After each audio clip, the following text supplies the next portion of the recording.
Para sa installation natin ngayon dito sa DRT Bulacan, dalawang system yung in-install natin para sa client. Isang 10 kW hybrid solar system para sa bahay at isang 8 kW hybrid system naman para sa piggery at hollow blocks production nila. So medyo natagalan dahil halos 2 linggo rin tayong inabutan ng masamang panahon.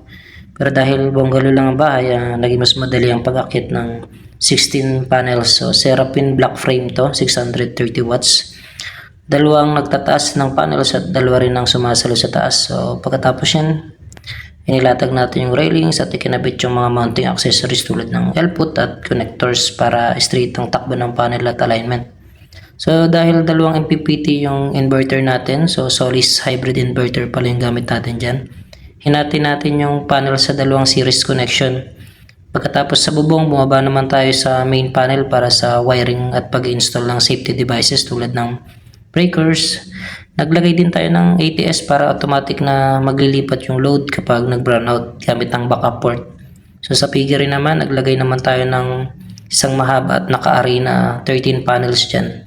At dahil naka-assemble na ang electrical apparatus, so mabilis na nating naikabit.